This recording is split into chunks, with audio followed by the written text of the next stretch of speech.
Hello everyone, welcome back to my YouTube channel. लेकर आ गया हूँ आपके लिए इंग्लिश की एक नई स्टोरी। इस स्टोरी के माध्यम से हम अपने इंग्लिश को इम्प्रूव करेंगे, फ्रेजल वर्ब को इम्प्रूव करेंगे, वोकैब को इम्प्रूव करेंगे और इडियम और फ्रेजेस भी आपको सीखने मिलेंगे।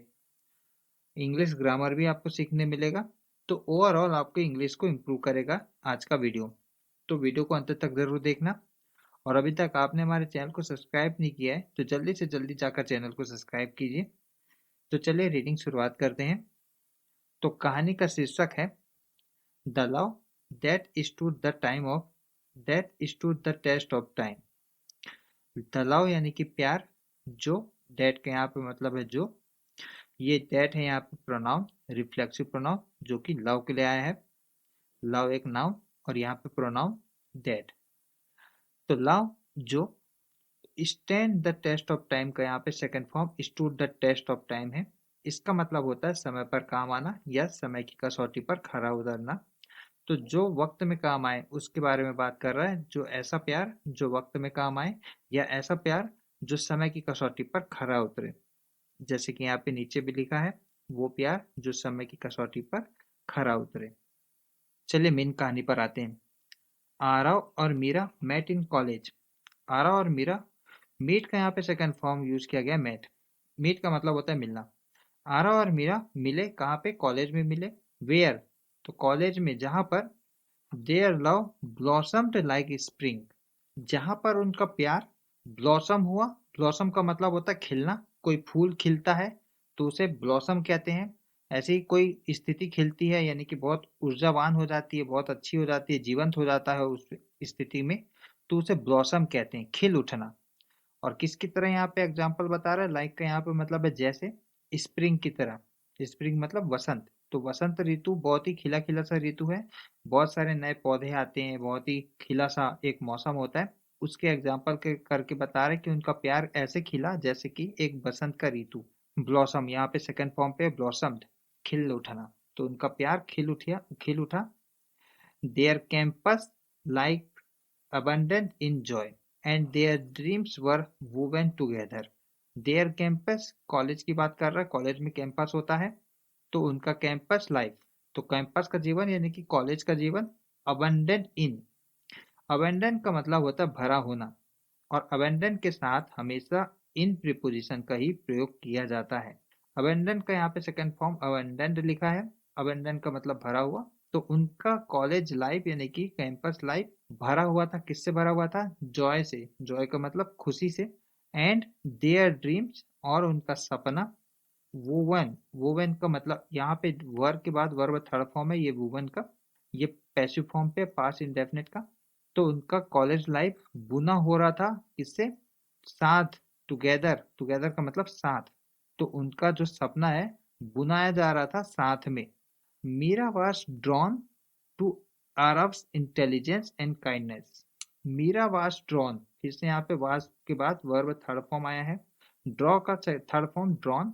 यहाँ पे इसका मतलब होता है किसी को आकर्षित करना। तो मीरा को आकर्षित किया, किसने आकर्षित किया? आरव के इंटेलिजेंस ने, आरव की जो बुद्धिमत्ता है उसने, और उसके दयालुता में, काइंडनेस ने। ही, ही किसके लिए आया है? आरव के लिए आया है। इंटर्न, इंटर्न मतलब बदले में, परिणाम स्वरूप या बदले में। तो मीरा, तो यहाँ पे पहले बता रहे हैं ना कि मीरा आकर्षित हुई आरव के बुद्धिमत्ता से, उसके दयालुता से, और बदले में या इसके बजाय ही यानी कि Aarav adored her infectious laughter, और वह मुरीद था यानी कि बहुत प्रशंसा करता था। मुरीद करना, प्रशंसा करना, या एडोर का मतलब होता है मुरीद करना या प्रशंसा करना। हर इन्फेक्शियस लाफ्टर, इन्फेक्शियस का मतलब होता है बहुत ही प्रभावशाली या आकर्षित करने वाले, लाफ्टर यानी कि खुशी। इन्फेक्शियस का यहाँ पे मतलब होता है आकर्षित करने वाला, बहुत ही प्रभावशाली। लाफ्टर का मतलब तो पता ही है, खुशी। तो वह बहुत ही मुरीद था, बहुत प्रशंसा करता था उसकी यानी कि मीरा के इन्फेक्शियस लाफ्टर की, प्रभावशाली हंसी की। Their love was a big draw. अब बिग ड्रॉ ये है एक इडियम। इसका मतलब होता है आकर्षण का केंद्र। तो उनका प्यार एक आकर्षण का केंद्र था। किनके लिए? फॉर देयर फ्रेंड्स के लिए। तो उनके जो फ्रेंड थे आरव और मीरा के, उन फ्रेंड्स के लिए उनका प्यार एक बिग ड्रॉ था, आकर्षण का केंद्र था। Who envied their bond. Envy का सेकंड फॉर्म एनवीड। एनवी का मतलब होता है जलना। जो चीज हमारे पास नहीं होती है उसको लेकर जब हम जलते हैं कि काश ये हमारे पास होता, तो उसके लिए हम यूज करते हैं एनवी। और एक होता है जीलस। उसका मतलब भी जलना होता है, लेकिन उसे तब यूज करते हैं जब कोई चीज हमें खोने का डर होता है, जो चीज हमारे पास होती है और किसी को ना मिले। इस तरह के जलन को चिलस बोलते हैं। और एक चीज जो हमारे पास नहीं है, हम उसे बहुत चाहते हैं कि हमारा हो जाए, उसके लिए एनवी यूज करते हैं। तो ये चाह रहे थे कि हमारे पास भी वैसा हो। बहुत जल रहे थे उनके फ्रेंड्स। किनसे? उनके बॉन्ड से, उनके जो संबंध है उनसे। उनके लिए ये बिग ड्रॉ था उनका प्यार, बहुत आकर्षण का केंद्र था। और यहाँ के ये पहला सेंटेंस यहाँ से लेके यहाँ तक ये पास्ट इंडेफिनिट का सेंटेंस। यहाँ पे कंपाउंड सब्जेक्ट है आरव और मीरा। ये सेंटेंस भी पास्ट इंडेफिनिट का है पूरा। Their campus life was abound with, है ना, वर्ब सेकंड फॉर्म यूज किया गया, पास्ट इंडेफिनिट का सेंटेंस है। यहाँ पे भी ये थर्ड सेंटेंस भी पास्ट इंडेफिनिट का है और ये पैसिव फॉर्म पे है। मीरा है यहाँ पे ऑब्जेक्ट। एक्शन किस पे हो रहा है? मीरा पे हो रहा है। मीरा कर नहीं रही है, मीरा पे हो रहा है। उसे खींचा जा रहा है, आकर्षित किया जा रहा है। किसने आकर्षित कर रहे हैं? आरव की इंटेलिजेंस और काइंडनेस है ना, उस वो सब आकर्षित कर रहे हैं मीरा को। हावेवर। हावेवर का मतलब होता है हालांकि। हावेवर का उपयोग तब करते हैं जब कॉन्ट्रास्ट बताना हो, विषमता बताना हो पहले के सेंटेंस से। तो पहले का, इसके पहले वाले जो पैराग्राफ में जो चीजें लिखी होंगी उसके विपरीत कुछ कुछ बातें यहाँ पे हमें देखने मिलेगी, हालांकि यह विषमता वाली बात को बताना है। तो हालांकि life was not always kind. तो पहले बताया कि आरा और मीरा तो बहुत अच्छे प्यार भरे जीवन जी रहे थे। लोग जलते थे उनके जीवन से, मतलब कि उनके प्यार से, बंधन से। अब यहाँ पे बता रहे कि लाइफ यानी कि उनका जो जीवन है, ऑलवेज काइंड। काइंड मतलब दयालु। तो लाइफ हमेशा दयालु नहीं होता था। Aarav father's business collapsed. Collapse का मतलब होता है ढह जाना। कोलैप्स वर्ब यहाँ पे अपने सेकंड फॉर्म पे ढह गया। तो आरव का फादर यानी कि आरव के जो फादर थे, उनके पिता थे, उनका जो व्यवसाय था, बिजनेस था, वो ढह गया यानी कि समाप्त हो गया, तबाह हो गया। Living his family in financial ruins. Ruin का मतलब होता है तबाही, खंडर। तो वित्तीय तबाही की ओर छोड़ दिया। किसने? आरव के फादर के बिजनेस के कोलाप्स ने, यानी कि उसके जो बिजनेस ढह गया था, उसने, इस स्थिति ने उनकी फैमिली को, हिज फैमिली को छोड़ दिया, लीव कर दिया फाइनेंशियल संकट में, वित्तीय संकट में। The ones lively and care free boy was now drawing in responsibilities. जो पहले लाइवली यानी कि जीवंत, जिंदा दिल, और केयर फ्री यानी कि बिना चिंता के जो लड़का था, वॉज नाउ ड्रॉविंग। ड्रॉविंग का मतलब होता है डूब जाना। ड्रॉविंग इन, डूब गया था किसमें? रिस्पॉन्सिबिलिटी में यानी कि जिम्मेदारियों में। तो उनके जो पिताजी हैं आरव के, उनकी फैमिली का बिजनेस हो गया था कोलैप्स्ड, यानी कि बर्बाद हो गया था। उन्हें फाइनेंशियल संकट हो गई थी। और अब इसमें बता रहा है कि आरव जो कि हमेशा जिंदा दिल व्यक्ति था, जो चिंता कुछ चीज की नहीं करता था, ऐसा लड़का था, अब वो ड्रॉविंग हो गया यानी कि डूब गया है। किसमें? रिस्पॉन्सिबिलिटीज में, जिम्मेदारियों में। Adverse circumstances hardened him. Adverse का मतलब होता है प्रतिकूल, विपरीत, जो कि अच्छा नहीं होता है। तो प्रतिकूल, सर्कमस्टांसेस का मतलब होता है हालात, स्थिति। तो प्रतिकूल स्थिति हार्डेंड हिम। हार्डेंड का सेकंड फॉर्म हार्डेंड, इसका मतलब होता है किसी को मजबूत करना। तो एडवर्स सर्कमस्टांसेस ये है मेन सब्जेक्ट। एडवर्स यहाँ पे है एडजेक्टिव। तो एडवर्स सर्कमस्टांसेस जो सब्जेक्ट है, नाउन भी है सर्कमस्टांसेस, ठीक है। तो वित्तीय हालात ने हार्डन किया किसे? हिम को, आरव को बहुत ही मजबूत कर दिया। Forcing him abandon his dreams and take up odd jobs. तो एडवर्स सर्कमस्टांसेस ने उसे गंभीर मतलब बहुत मजबूत तो बनाया, हार्डन हिम किया, और उसे फोर्स भी किया यानी कि मजबूर किया अबंडन करने के लिए। अबंडन का मतलब होता है त्याग देना, छोड़ देना। क्या त्याग दिया, छोड़ दिया? अपने ड्रीम को, उसके जो सपने थे उसे छोड़ने के लिए मजबूर किया एडवर्स सर्कमस्टांसेस ने। और उसे हार्डन भी किया, उसे मजबूत भी बनाया। और टेक अप का मतलब होता है कोई चीज का शुरुआत करना। ऑड का मतलब होता है अजीब, स्ट्रेंज जॉब्स। तो अजीब गरीब काम को शुरू करना या उसे अपनाने को फोर्स किया किसने? एडवर्स सर्कमस्टांसेस ने। तो हालात कभी भी बिगड़ सकती है, ये सीख मिलती है हमसे। तो ज्यादा गुरूर भी नहीं करना चाहिए और हर चीज के लिए हमें तैयार रहना चाहिए, चाहे विपरीत परिस्थिति कितनी भी एडवर्स हो, यानी कि प्रतिकूल हो। Meera unwilling to struggle alongside him left. Meera के बारे में एक्स्ट्रा डिटेल बता रहा है, यहाँ से लेके यहाँ तक कॉमा लगाकर, कि वो अनिच्छुक थी, अनविलिंग थी। अनविलिंग का मतलब होता है अनिच्छुक, यानी कि चाहना, ना चाहना। तो मीरा ना चाह रही थी, अनिच्छुक थी क्या करने के लिए? स्ट्रगल करने के लिए अनिच्छुक थी, यानी कि संघर्ष करने के लिए। किसके साथ? अलोंग साइड हिम, आरव के साथ। अलोंग साइड के यहाँ पे मतलब है के साथ। तो आरव के साथ संघर्ष करने के लिए अनिच्छुक थी कौन? मीरा। लेफ्ट, तो यहाँ पे मीरा है मेन सब्जेक्ट, इसका मेन वर्ब है यहाँ पे लीव का सेकंड फॉर्म लेफ्ट। और ये यहाँ से लेके यहाँ तक ये एक्स्ट्रा डिटेल है कॉमा के माध्यम से मीरा के बारे में, कि मीरा ये अनुच्छुक थी, उसने लेफ्ट किया। Choosing stability over love. Choosing यहाँ पे पार्टिसिपल फॉर्म में, चूज का participle form ING form choosing, करते हुए इसका मतलब होता है। तो चूज करते हुए यानी कि चयन करते हुए, स्टेबिलिटी यानी कि स्थिरता, ओवर लव, लव की बजाय। ओवर के यहाँ पे मतलब है के बजाय या के ऊपर। तो प्यार के ऊपर या प्यार की बजाय स्थिरता को चयन करते हुए मीरा ने लेफ्ट कर दिया, छोड़ दिया, हिम को, आरव को। ईयर्स पास्ट, वर्ष बीत गए। पास्ट का मतलब होता है बीतना, यहाँ पे पास्ट वर्ब अपने सेकंड फॉर्म पे पास्ट। तो वर्ष बीते। मीरा मैरिड रोहन। मीरा यहाँ पे मेन सब्जेक्ट है, यहाँ पे एक्शन मीरा के लिए हो रहा है। तो मीरा मैरिड की रोहन से, शादी की रोहन से। रोहन के बारे में एक्स्ट्रा डिटेल कॉमा लगाकर, a man whose wealth promised security. A man यानी कि ऐसा आदमी, रोहन ऐसा आदमी है जिसका वेल्थ यानी कि जिसकी संपत्ति प्रॉमिस करती है, वादा करती है सिक्योरिटी की, सुरक्षा की। तो मीरा को तो यही चाहिए था, वो छोड़ दी थी। तो एक ऐसा व्यक्ति था रोहन, तो उसके सपने का ही एक हिसाब से राजकुमार था रोहन, मीरा का। इस सेंटेंस में मीरा के बाद मैरिड, उसके बाद रोहन आया है। तो यहाँ पे मेन है सब्जेक्ट मीरा। जब एक्शन करने वाला सब्जेक्ट होता है, उसके बाद मतलब कि सब्जेक्ट ही है ना मैरी करता है रोहन से, यानी कि कोई व्यक्ति से, ऑब्जेक्ट से। तो यहाँ पे नो प्रीपोजिशन, कोई टू, कोई विथ, कोई फॉर, कुछ नहीं। लेकिन यहाँ पे अगर ऑब्जेक्ट होता है, यहाँ पे अगर मीरा ऑब्जेक्ट होती है, for example Meera was married या मीरा आर मैरिड, इस तरीके से होता है। यहाँ पे मीरा एक ऑब्जेक्ट की तरह काम करता है, तो यहाँ पे मैरिड के बाद टू यूज करते। तो Meera married Rohan, no preposition. आमतौर पे इंसान बोलता है मीरा मैरिड विद रोहन या मीरा मैरिड टू रोहन, इस तरीके से। लेकिन ऐसा नहीं बोलना है अगर यहाँ पे सब्जेक्ट में है।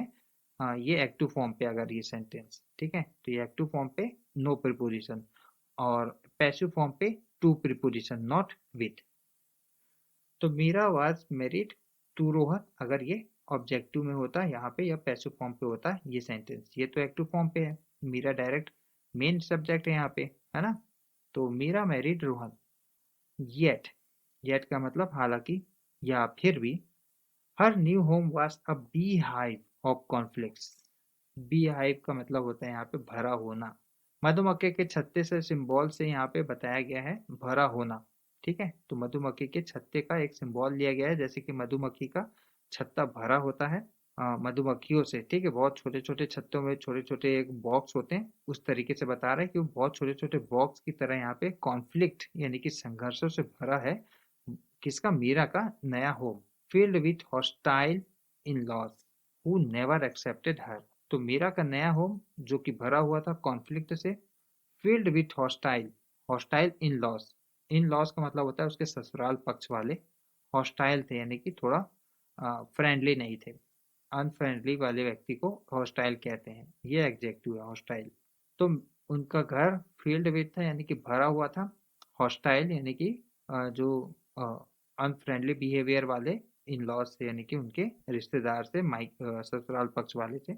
जिन्होंने इन लॉज की बात कर रहा है हु, जो कभी एक्सेप्ट ही नहीं किए, स्वीकार नहीं किए उसे, मीरा को। She felt trapped.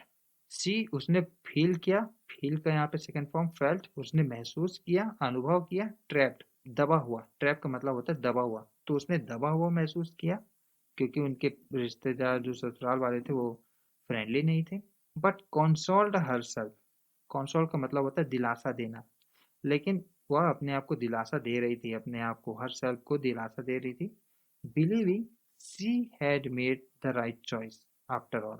बिलीव करते हुए यानी कि विश्वास करते हुए, शी हैड मेड, उसने मेड किया है क्या, एक राइट चॉइस को, यानी कि सही चॉइस किया है, वह यह विश्वास करते हुए अपने आप को दिलासा दे रही थी। आफ्टर ऑल, आखिरकार, a bird in hand is worth two in the bush. A bird, ये एक इडियम है, ये a bird in hand is worth two in the bush. इस इडियम का मतलब होता है कोई ऐसी हालत या कोई ऐसी स्थिति बहुत बेहतर है जो चीज हमारे पास नहीं है उससे, तो ठीक है, तो जो चीज हमारे पास है ही नहीं उससे अच्छा है कि कोई चीज जो है वो बहुत ही बेहतर है। तो इस इडियम का मतलब होता है ये। मीरा सोच रही है, अपने आप को दिलासा दे रही है कि वह बहुत राइट चॉइस की है, और आखिरकार एक उसके पास एक ऐसी स्थिति है जो कि ना होने से तो बेहतर है। वन इवनिंग, एक शाम, एट द सुपरमार्केट, सुपरमार्केट में, Meera ran into Aarav. Run into का सेकंड फॉर्म रन इनटू, ये एक फ्रेजल वर्ब है। इसका मतलब होता है अचानक से, सडनली, मीट बाय चांस, अचानक से कोई से मिलना। तो मीरा सुपरमार्केट में आरव से मिली, तो ये तो उसका एक्स है, और यहाँ पे एट प्रीपोजिशन यूज किया है एकदम स्पेसिफिक प्लेस को बताने के लिए। तो एट प्रीपोजिशन का यूज करते हैं स्पेसिफिक प्लेस बताने के लिए, जैसे कि at supermarket, at mall, at market, and at any places, at home, इस तरीके से एकदम स्पेसिफिक। तो एक दिन सुपरमार्केट में मीरा मिली आरव से, अचानक मिली, रैन इनटू मिली। Her heart raged as she saw the man she had abandoned. उसका दिल हार्ट रेस कर रहा था, बहुत ही तेजी से धड़कने लगा, जैसे ही, एस का यहाँ पे मतलब है जैसे ही, शी सॉ द मैन, जैसे ही उसने देखा, सी का मतलब, सी का सेकंड फॉर्म सॉ, जैसे उसने देखा मैन को, जिसे वह अबंडन कर दी थी, यानी कि छोड़ दी थी। अबंडन का मतलब होता है छोड़ देना। जिसे वह छोड़ दी थी उसे देखकर उसका दिल तेजी से धड़कने लगा। ऐसा होता है ना कई बार कि आप किसी से कुछ, मतलब कोई व्यक्ति से बहुत ही लगाव रखते हो, अगर आप उसे छोड़ देते हो बाय चांस, और अगर वो अचानक से आपको रन इनटू हो जाता है, कोई एरिया में मिल जाता है, तो इस तरीके से एकदम दिल धक धक होने लगता है, क्या होगा क्या होगा क्या होगा करके, इस तरीके से कुछ सिचुएशन होता है ना।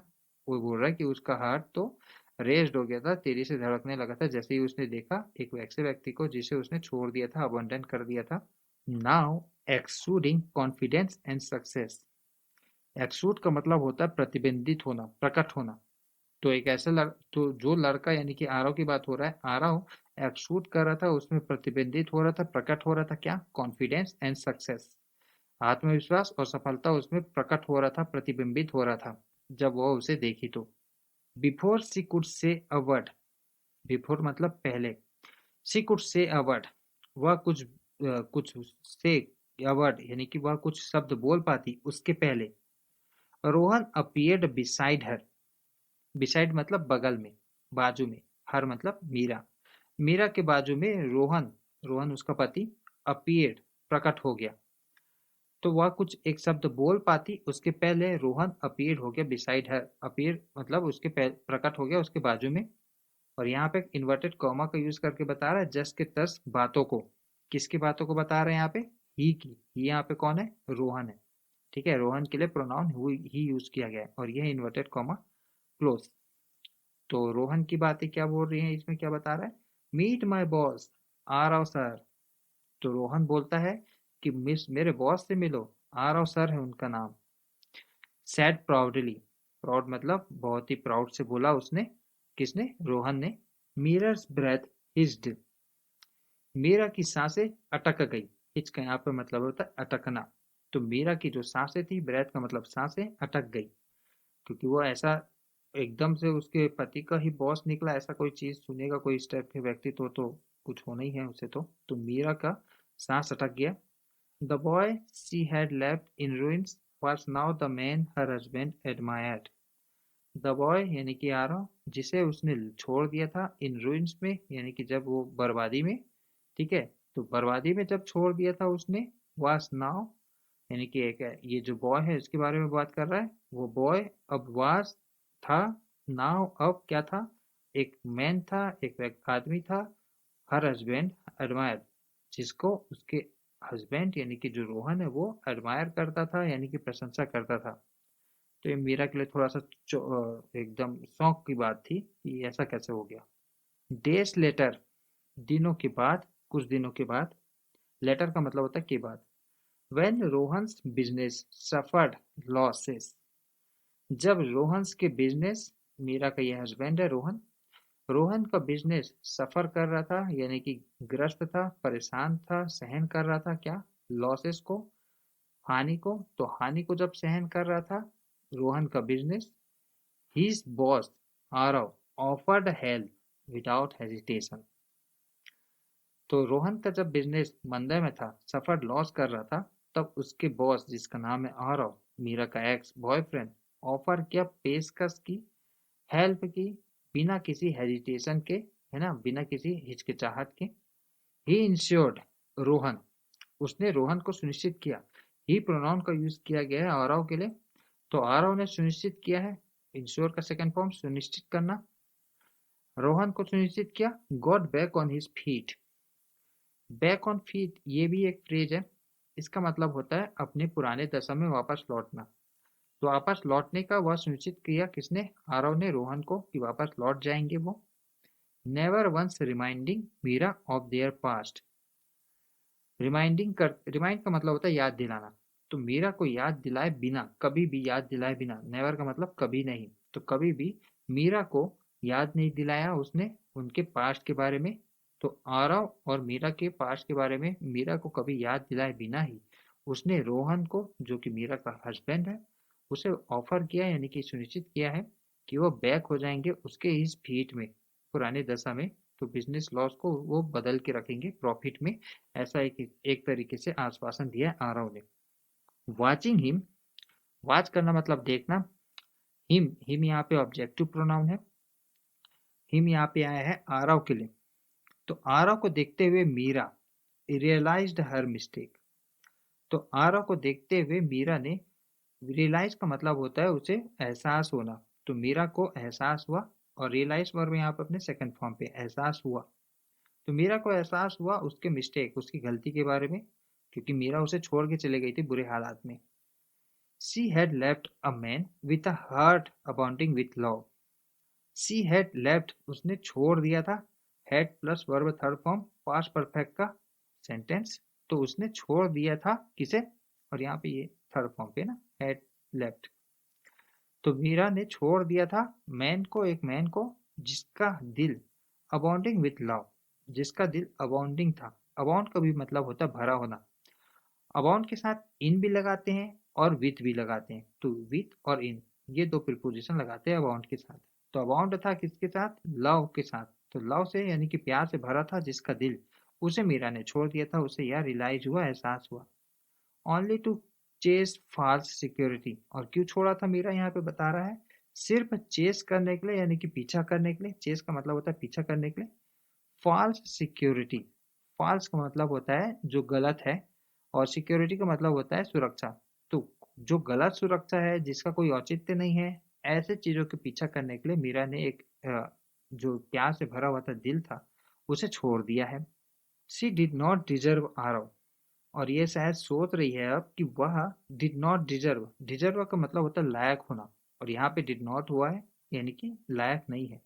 तो वह सोच रही है शायद कि वह लायक ही नहीं थी आरव के लिए, एंड शी न्यू इट, और वह जानती थी। But fate had other plans, लेकिन भाग्य का, फेट का मतलब भाग्य का, कोई और ही योजना थी, अदर प्लान्स था। At a company event, company के आयोजन में, Aarav walked in, walked in का मतलब होता है आना, तो आरव आया, holding the hand of a women who radiated warmth and kindness. Radiated का मतलब होता है झलकना, भरा होना, वार्मथ का मतलब होता है गर्मजोशी, काइंडनेस का मतलब होता है दयालुता। तो एक और ये आरव वॉक्ड इन किया यानी कि आया होल्डिंग द हैंड, हाथ को होल्ड करते हुए यानी कि पकड़ते हुए, किसके? एक वुमेन के, एक लड़की के, जो रेडिएटेड कर रही थी यानी कि जिसमें झलक रहा था, जिसमें प्रदर्शित हो रहा था, प्रकट हो रहा था गर्मजोशी और काइंडनेस, दयालुता। और यहाँ पे एड प्रीपोजिशन यूज किया गया है। एड प्रीपोजिशन का यूज इवेंट को भी बताने के लिए करते हैं। तो कोई इवेंट हो या कोई पर्टिकुलर इवेंट या कोई पर्टिकुलर प्लेस हो तो वहां पे एड प्रीपोजिशन ही लगाते हैं। यहाँ हु है रिलेटिव प्रोनाउन। प्रोनाउन का काम है नाउन की जगह आना। तो यहाँ पे एक वुमेन है, ये है एक नाउन, कॉमन नाउन है। कॉमन नाउन के बारे में और बता रहा है हु करके, ठीक है। अर्थ है इसका जो। तो एक ऐसी महिला जो रेडिएटेड यानी कि भरी हुई थी वार्मथ से यानी कि गर्मजोशी से और दयालुता से। हिज फियांसे, उसका यानी कि आरव का मंगेतर। तो वो जो लड़की थी वो आरव की मंगेतर थी। The sight twisted something in Meera's heart. Sight का मतलब वो दृश्य। तो वो जो दृश्य था जो कंपनी के इवेंट में दिखा मीरा को, वो साइट यानी कि वो दृश्य ट्विस्टेड समथिंग, उलझन पैदा किया। ट्विस्ट का यहाँ पे मतलब है उलझन पैदा करना, किसमें? मीरा के हार्ट में, मीरा के दिल में कुछ उलझन पैदा किया। बट सी स्माइल्ड, लेकिन वह मुस्कुराई। तो मीरा मुस्कुराई। This was how it should be, और मुस्कुरा के शायद ये मन पे बोल रही है कि यह this was how it should B, यह वैसी है जैसा इसे होना चाहिए। He deserve someone who never left. He deserve करता था, तो ये आरओ के लिए यहाँ पे प्रोनाउन यूज किया गया ही। तो मीरा सोच रही है या तो कह रही है कि वह डिजर्व करता है समवन, ऐसे को जो नेवर लेफ्ट, जो कभी ना छोड़े।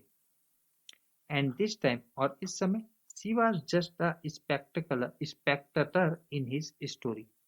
एंड और इस समय शी यानी कि मीरा वॉज जस्ट, जस्ट के यहाँ पे मतलब है केवल, स्पेक्टेटर यानी कि दर्शक, इन हिज स्टोरी, उसके स्टोरी में।